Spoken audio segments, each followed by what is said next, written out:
My name is Gary Leswing. I'm an extension educator in Nemaha County and also Nebraska State SARE coordinator. It was a pretty full day, I guess. We started at 7:30 and got back about 8:30 at night, so it was very interesting. We started, left East Campus in Lincoln at, I said, around 7:30, and we went to Robinette Farms by Martell, Nebraska, which is about 20 miles southwest of Lincoln, between Lincoln and Crete, Nebraska. Alex McKernan and Chloe Daigle, they have this farming operation. They produce local food, some high tunnels where they're growing different type of greens. They have microgreens, they call them, and these are organically certified, and they grow a lot of tomatoes and traditional vegetable crops as well. I think they have over 80 different crops that they grow, and they sell these with a CSA, which stands for Community Supported Agriculture, and also Farmers Market in Lincoln that they sell at. Then we went to Rock Creek Aquaculture. Scott Pritzer and his family, they're raising shrimp, and it's also saltwater shrimp, a very unique operation. They started in 2017, and we were fortunate to see some baby shrimp that come in, and they were like 1/8 inch long or so, and I think in about 5 or 6 months they'll be ready for market around there. So it's very interesting seeing. It's very, so they have to keep the water a certain pH, and his daughter, that's her job, to make sure it's the right pH, and then also they feed 3 times a day, so that's very important. And they have a backup system just in case electricity went off. Very high management, and but I think it's going to work for them, and they've sold a lot of shrimp, and business is good for them. From then on, it was around lunchtime, and we went to Lazy Horse Brewery and Winery near Ohio, Nebraska. It was a beautiful setting there, and we had lunch. I have a wood-fired grill, a wood-fired pizza that we had. It was very good, and actually it was a special.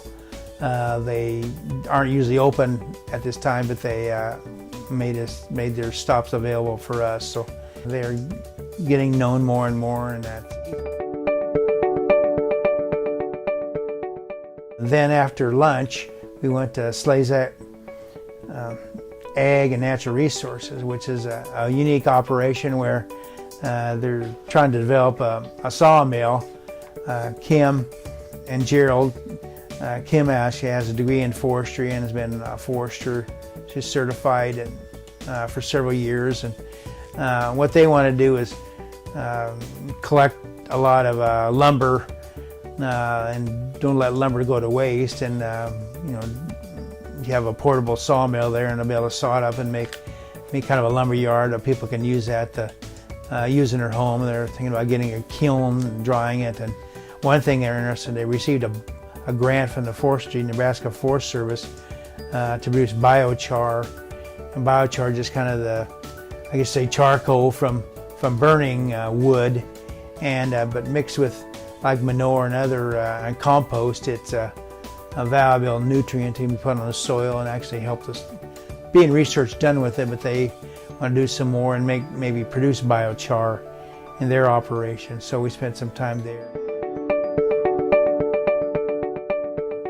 And then we traveled over to Ralph Tate, which is by Fairbury, Nebraska. He has an interesting, about a quarter of a section there, and it was cropland. He converted it into grassland, and it's a lot of warm season grasses mostly. There is some cool season grasses as well, but I made that into a rotationally grazed system, and he custom grazes there. He's been doing that for I think about 10 years. His neighbor puts Black Angus cattle on there, and they graze. They move the cattle once a day through the system, and actually it has increased the stocking rate.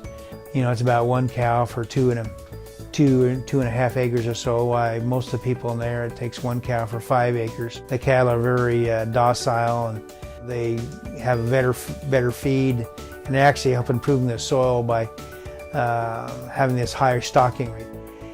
We have this Farm Beginnings program that we've been going since I think it's been about 10 years or so, and he's actually one of the instructors for it. He talks about his holistic management things he does on his farm, and financial management as well. He's an excellent teacher, so that was a good stop.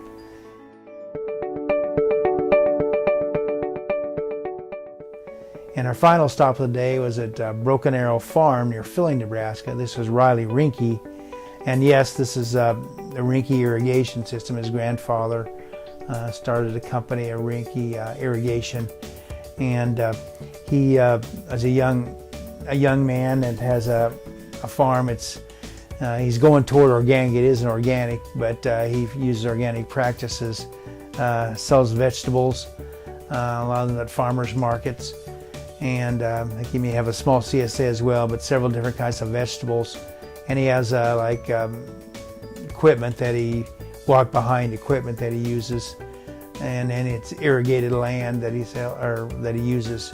So he's very interesting. He has some high tunnels that he uses as well, and he's just kind of getting started in this. He has some farmland that is organic as well in the area that he works on too. So, and then we headed on back to Lincoln. So it was a full day, but I think people, I'd say, got their money's worth out of it, and we hope to continue on doing this as we move forward.